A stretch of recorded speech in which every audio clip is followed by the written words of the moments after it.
രണ്ടാം ലോക മഹായുദ്ധം കൊടുമ്പിരി കൊണ്ടിരിക്കുന്ന സമയത്ത് പോളിഷ് സൈന്യം ഇറാനിലൂടെ പാസ് ചെയ്ത് പോവുകയായിരുന്നു. അപ്പോൾ ആ സമയത്ത് ഒരു കുഞ്ഞു കരടിക്കുട്ടി ഇവരുടെ കൺമുമ്പിൽ വന്ന് പെട്ടു. അപ്പോൾ അവർ ഈ കരടിക്കുട്ടീനെ ഇവരുടെ യാത്രയിൽ കൂടെ കൂട്ടി. ഇവരുടെ ക്യാമ്പിലെത്തിയ ശേഷം ഇവർ ഈ കരടിക്കുട്ടിക്ക് പാല്, ബിസ്ക്കറ്റ് അങ്ങനെയുള്ള കുറച്ച് ഫുഡ്സൊക്കെ കൊടുത്തു. അതിനുശേഷം ഇവരുടെ കൂടെ തന്നെ ഈ കരടിക്കുട്ടിയെ ഇരുത്തി. അപ്പോൾ ഇതാണെങ്കിലും വളരെ സോഫ്റ്റായിട്ട് ഇവരോട് ബിഹേവ് ചെയ്യുന്നുണ്ട്. അങ്ങനെ അവനൊരു പേരും വെച്ചു, വോയ്റ്റെക്. വോയ്റ്റെക് എന്ന് പറഞ്ഞു കഴിഞ്ഞാൽ പോളിഷ് ഭാഷയിൽ സന്തോഷവാനായ പോരാളി എന്നാണ്, ഹാപ്പി വാരിയർ എന്നർത്ഥത്തിലാണ് വോയ്റ്റെക് എന്നുള്ള പേര് അവർ നിർദ്ദേശിച്ചത്. വോയ്റ്റെക് ഇവരോടൊപ്പം വളരെ ഹാപ്പി ആയിട്ട് മുമ്പോട്ട് അങ്ങനെ പോയിക്കൊണ്ടിരുന്നു. കാരണം പട്ടാളക്കാരോടൊപ്പം ഇരുന്ന് ബിയർ കുടിക്കുക, അവരോടൊപ്പം ക്യാമ്പ് ഫയറിൽ പങ്കെടുക്കുക.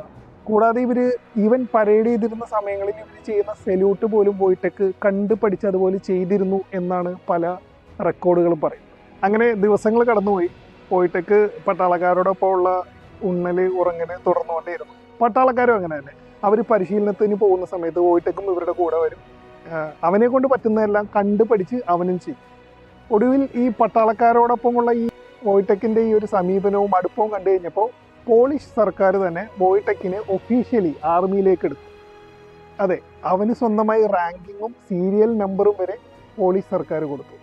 ഒടുവിൽ രണ്ടാം ലോക മഹായുദ്ധം കൊടുമ്പിരി കൊണ്ടിരിക്കുന്ന സമയത്ത് പോളിഷ് ആർമി ഫൈറ്റ് ചെയ്യാൻ യുദ്ധകളത്തിലേക്ക് പോകുന്ന ടൈമിൽ അവർക്ക് വേണ്ട വെള്ളം, ബിസ്ക്കറ്റ്സ്, പിന്നെ അതുകൂടാതെ ചെറിയ ചെറിയ മിഷനറീസ്, പിന്നെ മരത്തടികൾ, അങ്ങനെയുള്ള സാധനങ്ങൾ പട്ടാളക്കാർക്ക് എടുത്തുകൊണ്ടുവന്ന് കൊടുക്കലായിരുന്നു വോയ്റ്റെക്കിൻ്റെ ജോലി.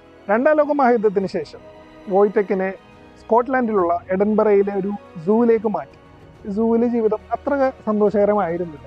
അവന് അവിടെ വേണ്ട എല്ലാ പരിഗണനകളും ലഭിച്ചിരുന്നു. എന്നാൽ അവൻ അതിലൊന്നും തൃപ്തനായിരുന്നില്ല എന്നാണ് സൂ അധികൃതർ പറഞ്ഞിട്ടുള്ളത്. കാരണം അവൻ്റെ കമ്പാനിയൻസിനെ കാണാൻ കഴിയുന്നില്ല, ആ പട്ടാളക്കാരെ കാണാൻ കഴിയുന്നില്ല. എന്നാൽ ആ പട്ടാളക്കാർ തങ്ങൾക്ക് അവസരം കിട്ടുമ്പോഴെല്ലാം അവനെ കാണാൻ ആ സൂവിൽ വരുമായിരുന്നു. അവരെ കാണുമ്പോൾ മാത്രം അവൻ വളരെയധികം സന്തോഷവാനായും, അല്ലെങ്കിൽ അവൻ്റെ സന്തോഷം നമുക്ക് അവൻ്റെ പ്രവൃത്തിയിൽ കാണാൻ കഴിയുമായിരുന്നു എന്നും അവിടുത്തെ റെക്കോർഡുകളിൽ പറയുന്നുണ്ട്. അല്ലാത്ത സമയം ആള് അത്ര സന്തോഷവാനായിരുന്നില്ല. കാരണം അവൻ ചെറുപ്പം തൊട്ടേ കാണുന്ന ഒരു ജീവിത രീതി മാറിയപ്പോൾ അത് അവന് ഉൾക്കൊള്ളാൻ വളരെയധികം ബുദ്ധിമുട്ടായിരുന്നു. എന്നിരുന്നാലും 20ഓളം വർഷം അവൻ ആ സൂവിൽ താമസിച്ചു. 1961 വോയ്റ്റെക് ഈ ലോകത്തിനോട് വിട പറഞ്ഞു. അവൻ ഒരു രാജ്യത്തിന് വേണ്ടി ചെയ്ത സേവനങ്ങൾ ഒരിക്കലും അവർക്ക് മറക്കാൻ കഴിയുന്നതായിരുന്നു.